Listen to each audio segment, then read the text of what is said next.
سلام بینندای نهایت گرامی، امیدوار هستم که همگی جور و سلامت باشه. خوش آمدین در برنامه وانا در خانه از طریق تلویزیون آریانا افغانستان. خود دوستای عزیز، میمان برنامه امروز ما بسیار یک میمان جالب است و جای افتخار است برای ما که امروز این خانم میمان برنامه ماست. یک کلیپ کوچک براتون پخش میکنم، کمک معلومات درباره از میمان ما میتونین بیشتر بگیرین. میمان امروز ما یک خانم است که به سال 2003 به امریکا آمدن، به اورگن، آله به ویرجینیا زندگی میکنن. And she is currently running for the United States Congress in the 11th district. حالا میریم یک کلیپک کوتاه را تماشا میکنیم، بعد از اون میبینیم که میمان امروز ما که اسمشان از زینب جان موسینی گفتنیایشان میبینیم. با ما باشین. My name is Zainab Mohsini. We need to federally... I'm a working class candidate who's running to represent Northern Virginia in Congress. Since I'm running on the left of an incumbent, my political campaign is the underdog. But my life story has always been about overcoming the odds. I was born in a small village in Afghanistan. As a child, my family and I fled to Pakistan for our safety. In the early 2000s, the United Nations High Commission for Refugees sponsored us to resettle in the United States. Since then, my family and I have worked hard to build a life for ourselves here. Despite all of our best efforts, we lost our first home in the market crash of 2008. I put myself through school to become the first person in my family to graduate from college. I've worked so many hard, underpaid jobs as a retail clerk, office assistant, waitress, and cashier. My story isn't unique. There are hundreds of thousands of us in our district who have had to struggle to make ends meet, who worry about rising housing costs, who feel the weight of their student debt, who can't afford healthcare, and who face discrimination because of their name, skin color, or religion. My campaign is about giving us a voice. Politics shouldn't be about corporate donors and their endless efforts to make money off waging war, degrading the environment, and underpaying their employees. That's why our political system is failing so many of us. Our politics should be about our issues as a diverse, inclusive community. That's why I'm running on big platforms that will fight for structural change so that everyone has a chance to thrive. We need to fight for bold ideas that welcome immigrants, ensure healthcare for everyone, make education more accessible, and combat racial discrimination. Join me and join our movement. We are the future of the Democratic Party. My name is Zainab Mohsini. I'm a candidate for the U.S. House of Representatives, and I approve this message.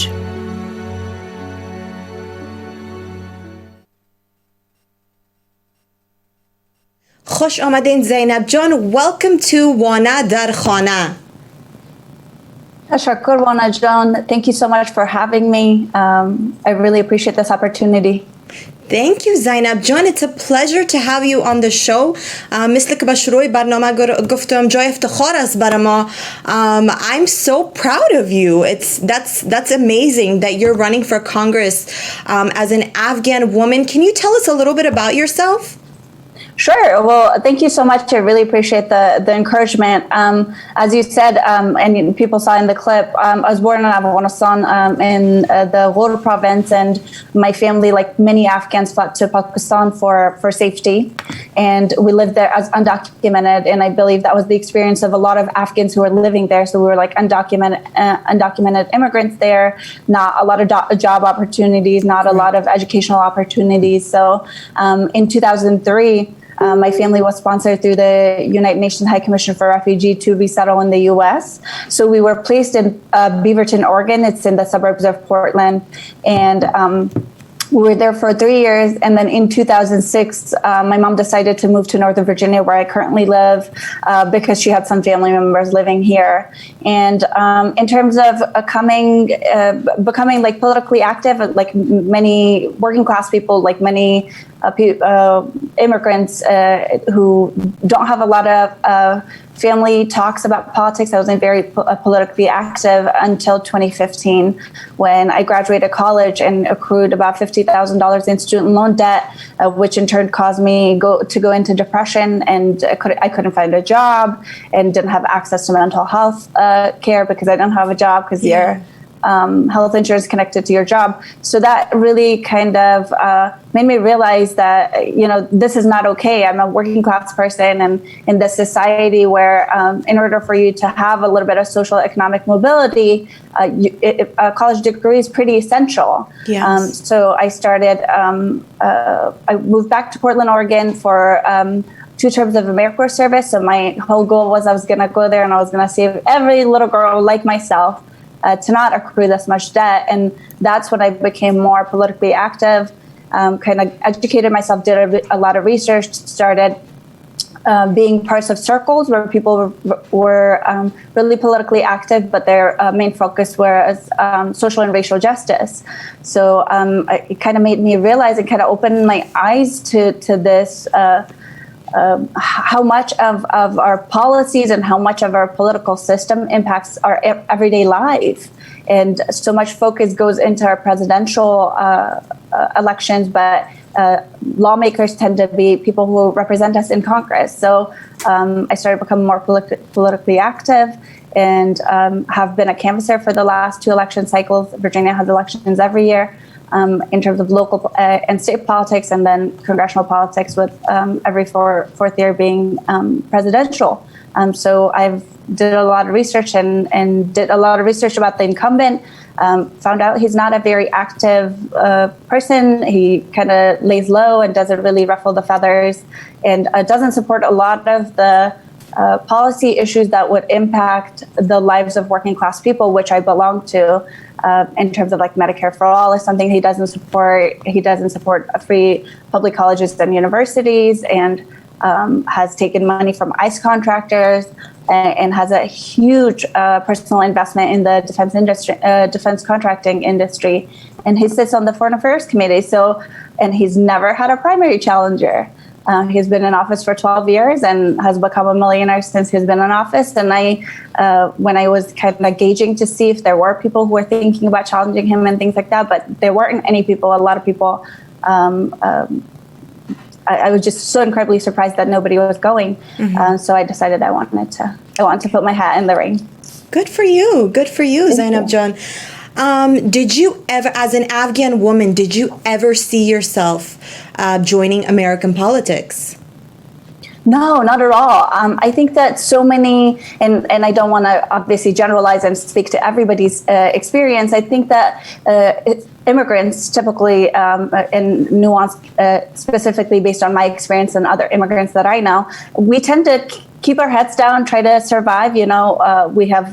Most of us have fled for one reason or another, and kind of have this like grateful attitude. We have jobs and stuff like that. So politics wasn't huge in my family. We didn't ever talk about politics, and I think that American politics is very complex. I think that a lot of people only know about the presidential elections for the most part, just because that gets a lot of media attention.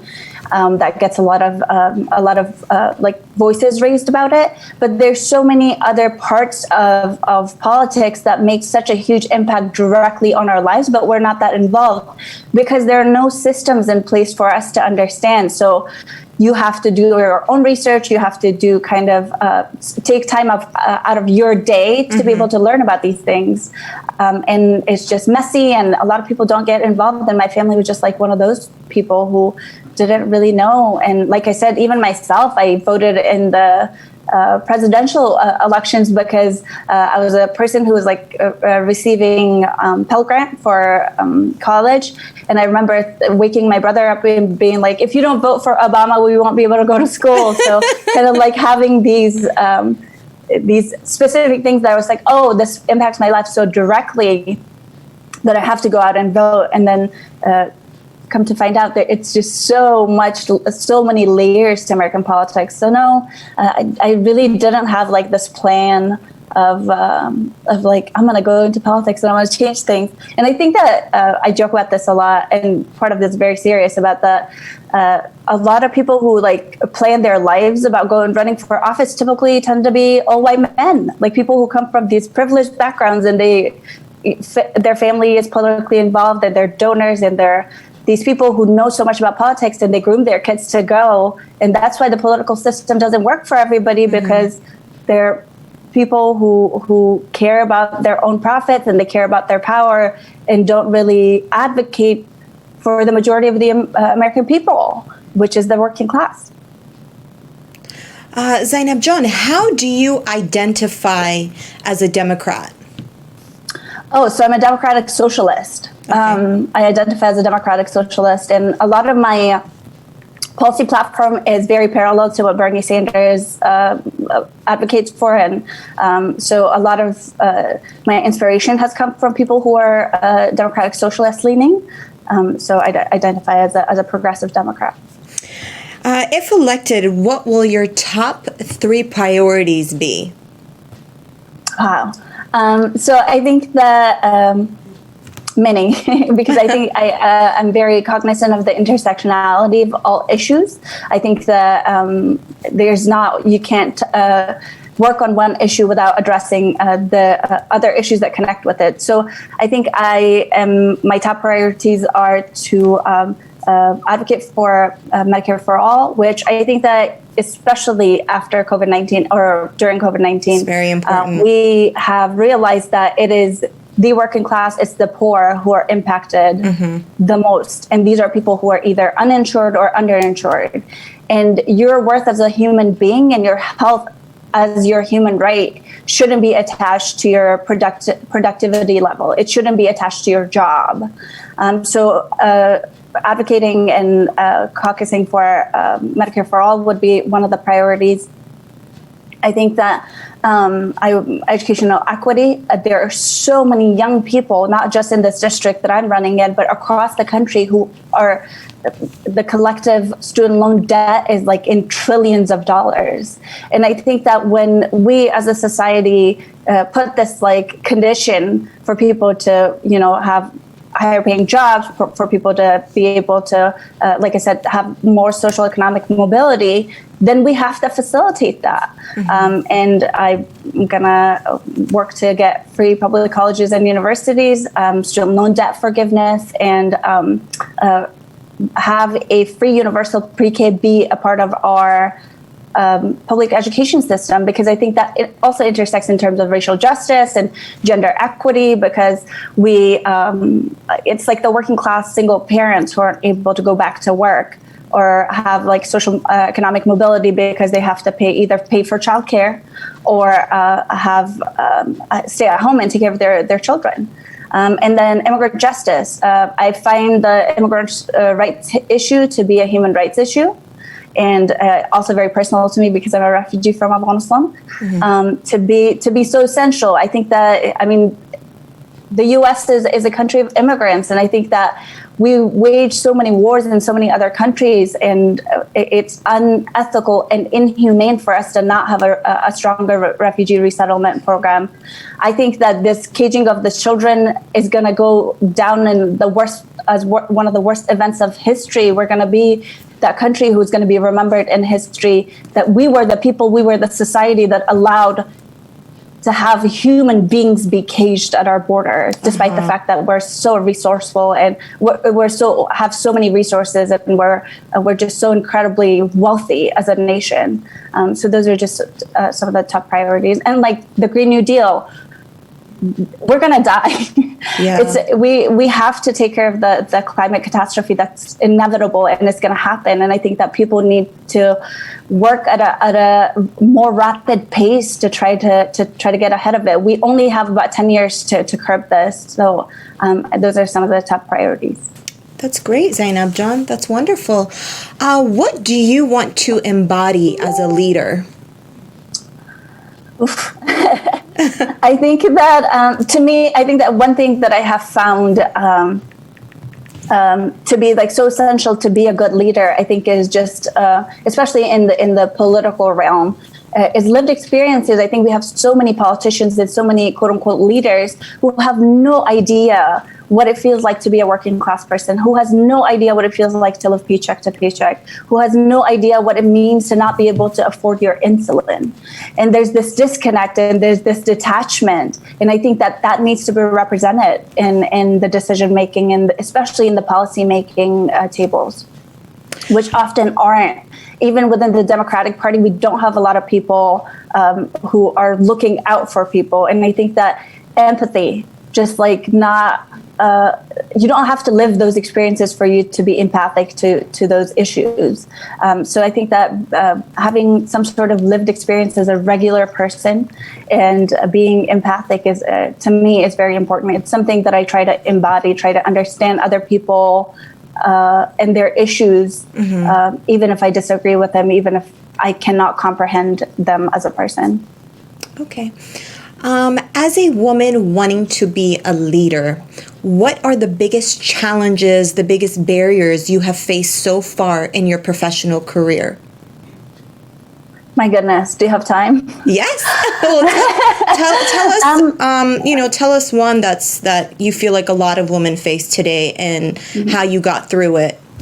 Yeah, I think that the beautiful part of being like a working class person and having gone through so many struggles in life is that it just makes you incredibly resilient. I think that, gender inequity and then gender discrimination is huge in every part of our lives, be it here in the US or abroad. I think that one of the most memorable things that I can think of in this election for me was I was meeting with a couple community leaders who almost always tend to be older men, to talk to them about here's my vision, this is what I want to do. I want to be, so kind of explaining what I stood for to them. And one of them asked me, so what are some of the big challenges that you're facing? So I started listing them out and said, I'm young, I'm a woman, and a lot of people don't take me very seriously. And as in the middle of this question that he had asked me, and this happens so often, in the middle of me explaining his answer, he just cut me off and moved on to something completely different. And I think that these are little actions that maybe are so mundane and seem like isolated incidents to people sitting across from us. But I feel like me as a woman being on the receiving end of it, it is just tiresome. Yeah. It is tiresome to have to explain myself over and over again. And men talk over me all the time. I will be in the middle of a very serious conversation and they'll start another point and kind of cut you off. Out. And I think that that's one of I just sometimes want to snap at people and say, look, this is something serious that I am telling you about, and I understand you've been a leader in the community for a long time and people listen to you, but I'm a community member and these are my concerns, and you as a leader have the responsibility to listen to me. Yes. And that's one of the, but I think that there's also there's so many identities that I hold that are not represented, or people aren't used to having a person who looks like me to be sitting at a table and demanding their attention from them. So I think that these are, it is not lost on me when I walk into a room that I'm a woman of color. And you're an Afghan woman. I'm an Afghan woman, yes, absolutely. So these are a lot of it, it's very intersectional to me. What advice, Zainab John, would you give to the next generation of females joining politics? I think that, like I said, we as people, as human beings, we're so flexible in terms of adapting to our surroundings, to our environment. And I think that pushing through, I think my experience has been that you're going to face roadblock after roadblock. And I think that you just have to have conviction in who you are and stand firm in what you believe and tackle issues head on, be it in politics, be it in your job. I think that sometimes it could cost you an opportunity. But I think that as long as you have a strong moral compass, that is the most important, because you will have 1,000 different people tell you 1,000 different things, but at the end of the day, you have to live with yourself, you have to live with your conscience. And I think that having a strong sense of self is really important and has helped me a lot through this process. All right. Zainab John, how would you address the current high rates of domestic violence towards women? Domestic violence is a very, very big issue. It's actually a taboo topic amongst the Afghan community, and we're talking about it more now.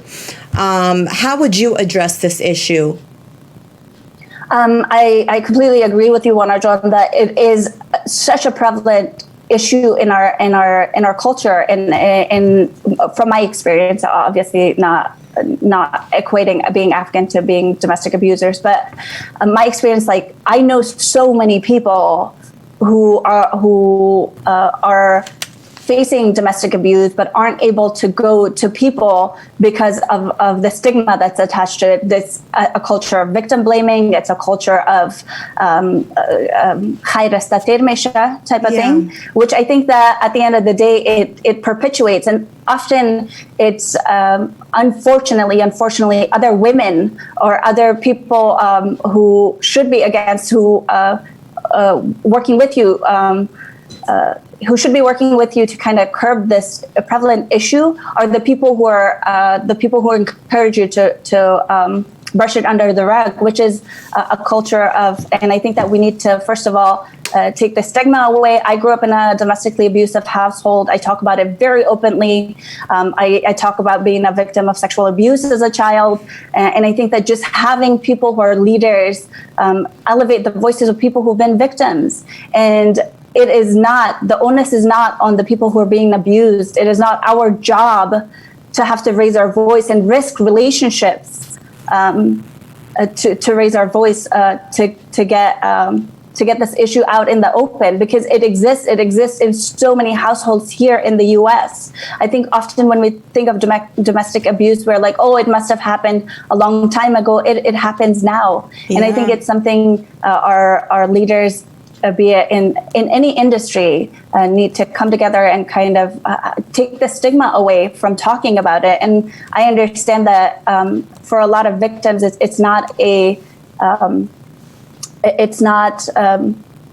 could cost them a lot to come forward and to talk about it.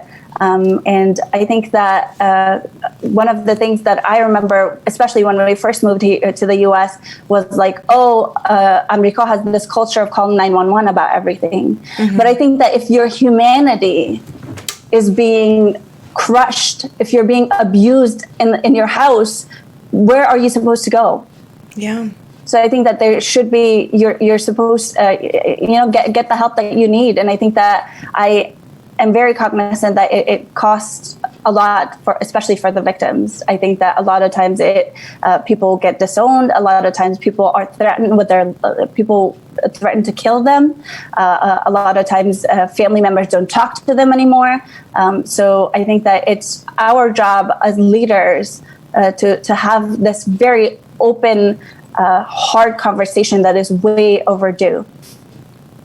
Zainab John, how do you plan to tackle international women's rights issues?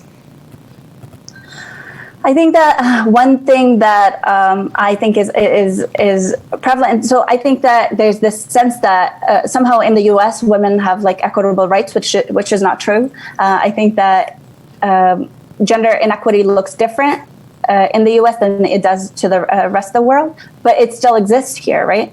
So I think that we as Americanos have this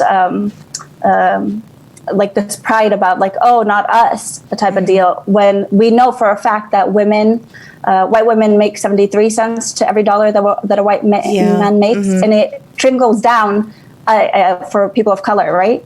So I think that combating our own issues within the U.S. We don't have the ARA as a part of the Constitution. We don't have a lot of we don't have paid family leave, which impacts a lot of women. We don't have so there's a lot of gender inequities that exist within our system, and I think that once we tackle that, then we're able to be leaders to the rest of the world, because U.S. in so many aspects tend to be the leader of the world too, in terms of setting trends and requiring. And I think that one thing that I feel like directly impacts is like these businesses going, these big corporations taking their businesses abroad. For example, one of the things that I could think of off the top of my head is just in Bangladesh. The clothes that we wear is made in Bangladesh, and people are getting, mostly poor women, are getting 25 cents a day. So I think requiring these labor laws that exist in the U.S. to apply to any U.S. companies that do business abroad would be one step.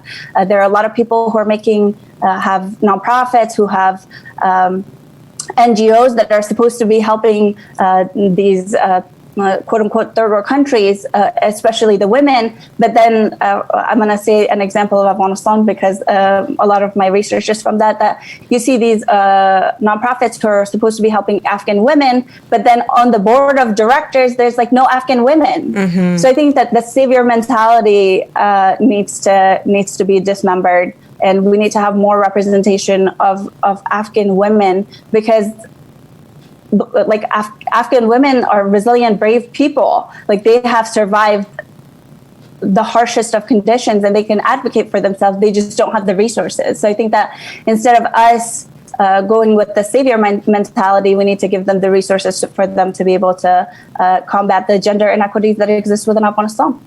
Okay. Zainab John, human trafficking is a very big issue today in the world. And surprisingly, it's a big issue in the United States as well. What are your thoughts on it? Well, I think it's obviously a tragedy. I think that when there's so many, and the victims of human trafficking tend to be mostly women. Mm-hmm. They tend to come from lower income backgrounds. They tend to come from lower income countries. And I think that we need to address these issues of the root causes of why people are able to traffic human beings and traffic sex trafficking in itself. Yes. I think that we hear stories of African migrants being sold as slaves in so many countries that fall in their route to Europe. So I think that especially for countries like the U.S. or superpowers like that go into a lot of these nations to wage war and cause a refugee crisis, I think that when we open our borders, when we allow for people to have the opportunity to come here and resettle or help them otherwise in terms of resources in their in their birth nations, then we are able to curb some of the root causes of why human trafficking and sex trafficking is such a huge business. Okay. Climate change یک مشکلات است که به دنیاست امروز. نظرتان درباره‌اش؟ So I am an advocate for the Green New Deal. I think that people who are impacted by climate change tend to be those who are already super marginalized by the society. So I think that there's a lot of countries that live on sort of like a desert areas where they don't have a lot of access to water, but then climate change is happening so rapidly that they have to walk miles. They have to move. They're being displaced because of the causes of climate change and lack of water resources. So I think that we, as the U.S., in terms of how we can tackle it, is we need to ban fracking. We need to take lobby influence out of politics, so fossil fuel industries don't have such a strong hold on our policy making folks and on our politicians. So that way we can move away from fossil fuel to bring down the impact of climate change. So here in Virginia, there's a pipeline being built in the Appalachian areas of Virginia, and the Supreme Court just decided that they were going to allow for the pipe to continue. And the people who are victims of that are indigenous people who live in rural, low-income rural areas. They are Black and brown people. So I think that racism is such a huge part of it. A great example of that is the Standing Rock, where indigenous people were protesting it, and police were going to arrest them. So we need to invest in new infrastructure through creating more affordable housing, through creating more public transportation options, especially people who live in Virginia understand that we need stronger public transit options, and have it focused be on clean energy. And I think that, again, we are an incredibly wealthy country, and we have the money to do pursue these programs, but we don't. I think that there needs to be political will within the U.S. For us to be able to curb some of the climate change, and we are one of the biggest contributors to climate change. So I think that when we internally try to fix our causes of climate change, we're able to make a stronger push for other countries to be able to do the same. And we're no longer in the Paris Climate Accord. So I think that we need to get back on that, and then take subsidies from the companies that use fossil fuel energy. Our military industrial complex is one of the biggest polluters in our country. So I think that there are so many industries that profit from polluting this planet, and we need to curb that. Okay. Zainab John, what are your thoughts about the immigration issue in America today? I know you spoke a little bit about it in the beginning, but what are your thoughts on this, and how do you plan to tackle this issue as an Afghan woman who grew up in Afghanistan and you're living in America today? So I like I said, I think I consider immigration to be a human rights issue, and also very personal to me because of my experience as an immigrant, as a refugee. I think that I want to abolish ICE. It has become a tool of oppression that separates children and families. I think that it was specifically created after 9/11 to spy on Muslim Americans. So we know the inception of it is racist, and it's now becoming a tool to just discriminate against Black and brown people. So I want to abolish ICE as my one of my first priorities within the immigrant justice realm. I want to increase our refugee resettlement program. I think that I am a living proof, and so many people like me who have been beneficiaries of the refugee resettlement programs, that our lives have changed. And I think that when we as the U.S. are responsible for so many wars across the globe, then it is also our responsibility to resettle those people and provide them with their right to seek refuge from those conditions that we have such a strong hand in creating.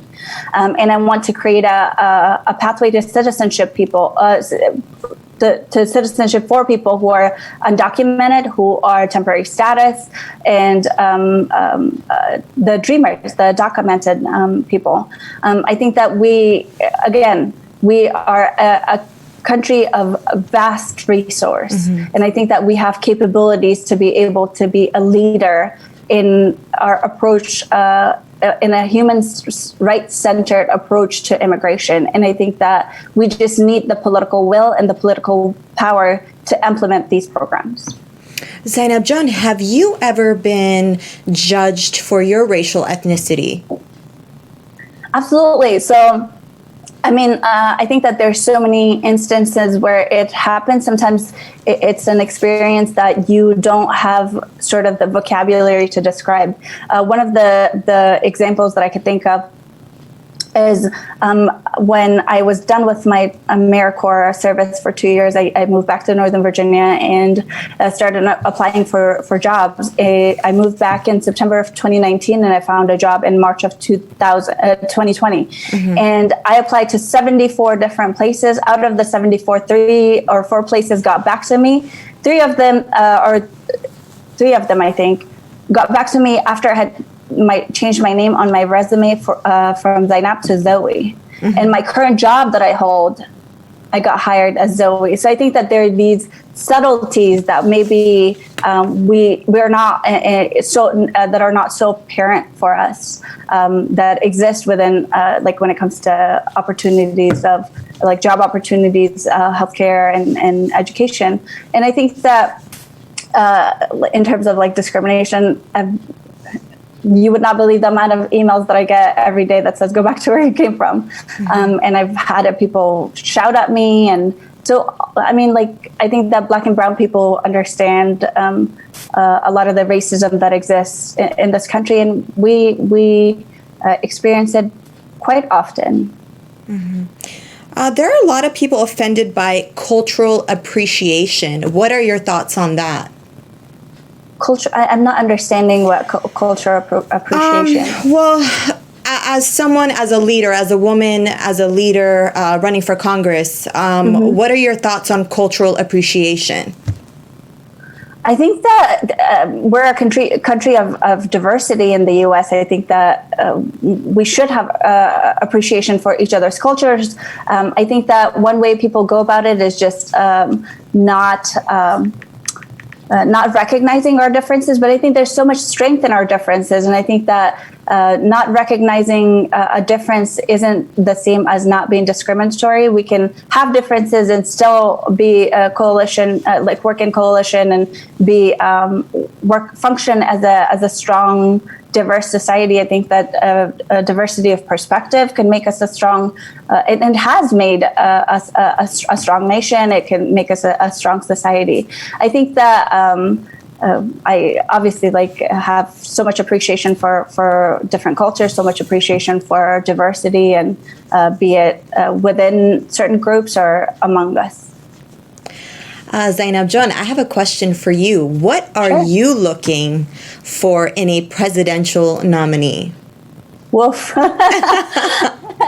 My hope was to have obviously I'm a strong Bernie supporter. I resonate with so much of his platform. I think that we needed a leader who would work for the people, who would actually make structural changes to positively impact our lives as working class people. But I think that anything that we can do to get Trump out of the office is appreciated. I think that I'm generally speaking would like somebody who has a track record of having worked for the benefit of the greater good of society. But I think that it is with some hesitation that I will be voting for Biden in the presidential, just because I think that Trump has so incredibly damaged people's lives at such a great degree, not only here in the U.S. but to the greater global community. And I think that I'm a Democrat, so a lot of the values that I hold is very aligned with more progressive Democrats, but some values within the establishment. But yeah, unfortunately, we don't have a very strong options this time. But definitely more would vote for a Democrat. Zainab John, I was on your website and I was reading a little bit about you, and one of the issues that caught my eye that you want to tackle is racial jurisdiction. Could you tell us a little bit about that? So racial justice has been a core part of my platform proposals. Yes. Like I think I told you this in the beginning of the interview, that a lot of my political education happened around people who are very racial justice and social justice focused. And I think that when we think of racial justice, we live in a white supremacist society. A lot of our structures and a lot of our systems are made to benefit whiteness. And I think that we as people of color, we as people who are working class, we as people who, as immigrants, need to have policies made that speak to our issues, that center us and our issues in the laws of this country. And like I said, I am a huge supporter of the Black Lives Matter movement. I'm a huge supporter of any the immigrant justice movement. I am always trying to be representative of voices that don't usually get a seat at the table. It's something that I feel like we as a nation, we as a society need to address if we are going to work towards a more just and equitable nation. Have you been working closely with the Afghan community over there in DC and Virginia? Yes, I have been. I think this interview was set up by Farwa Jana Munshizoda. Okay. And she's one of the Afghan community leaders, and she has been a great resource. I just met her a couple of days ago, but she was able to pull together some opportunities for us to be heard and for us to get our message out. Joey Jana Kutwal is somebody who I did a live with. ADEP, which is the Afghan Diaspora for Equality and Progress. They did a town hall with me. The George Mason is in our district. Their Afghan Student Association. Yeah, I've heard of them. Very active. They're very active. Yes. Uzra Naweed, Ustad Hamed Naweed. They have Mina Ayazi. These are younger people, Uzra Jan and Mina Jan, who have a stronger understanding of the political system, and have been just incredible supports and have been so present from ever since we met. Have offered. Uzrajan made us these beautiful T-shirts for us to hand out to our volunteers. There's a huge Hazara community, and they have been helping me fundraise. So I'm just so incredibly grateful. And somebody named Khalaqyar Haidari has been somebody I've been in touch with, and I think that this was a couple months ago, and he's made so many calls, and we've been able to raise over $5,000 because of the calls that he's made to his personal network of people. So I think that these are the people who have been just so incredibly supportive, even though in the grand scheme of things, the Afghan community is quite small. And obviously, you giving me this opportunity to be able to speak. Of course, it's my pleasure. My pleasure, Zainab Jan. As a woman, as an Afghan woman, you have my full support. Whatever you need, we are with you, Zainab Jan. Thank you so much. I'm just so grateful for the opportunity, and I'm just so grateful for the community's backing of me and just doing everything that they can to make sure that I'm able to hopefully win this race. Zainab Jan, why should people vote for you? I think that I'm going to speak specifically to the district here in Northern Virginia. I think that we need a representative who is aware of the issues that we face in our daily lives. I am somebody who has had to live paycheck to paycheck. I'm somebody who has had to deal with depression because of lack of access to healthcare. I'm somebody who has struggled to find a job. So I think that we need our voices at the table so the policies that are being made at the federal level matches our needs. And the incumbent is somebody who has become a millionaire since he joined Congress, doesn't support the Medicare for All, doesn't support free public colleges and universities. There's a Green New Deal bill for public housing. He doesn't support that, even though he has said he supports Green New Deal in the resolution. So I think that when it comes to direct actions that could impact the life of the working class people, he hasn't done anything. And I think that we need younger people. We need more somebody who's more representative of the lives of people in this district to advocate for us for bold and progressive change. And I am that person. Well, wonderful, Zainab Jan. It was such a pleasure chatting with you. Is there anything else you want to share with your viewers? Please go out and vote tomorrow. Polls are open from 6 a.m. to 7 p.m. Your polling station is the one that you always go to for presidential elections. Please know that every single vote counts. We have just recently had a primary in a different state where a challenger won by 67 votes. So please know that every single vote can make a difference. As many of you know, the two ways that people could really bring about change and elect progressives into office is through money, which we don't have a lot of, and through votes. So please, please, please go out and vote for us tomorrow. Zainab Jan, how important is it for people to vote? I know we say go out and vote, but I don't think, the younger generation really knows how important it is.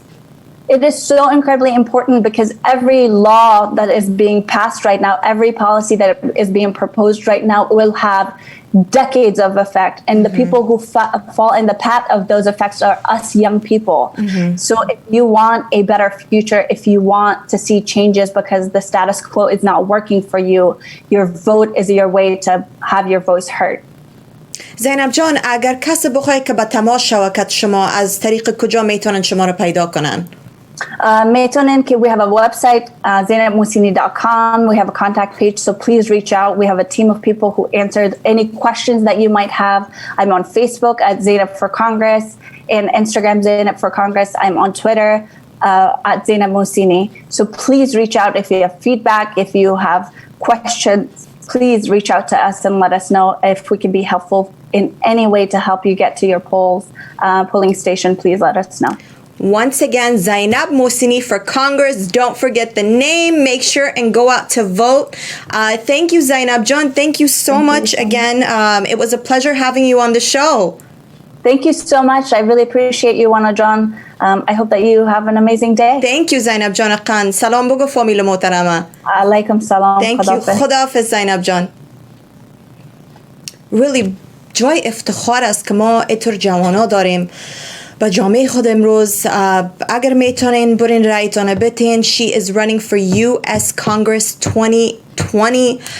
خود دوستای عزیز، امیدوار هستم که برنامه امروز ما مورد پسندتان قرار گرفته باشد.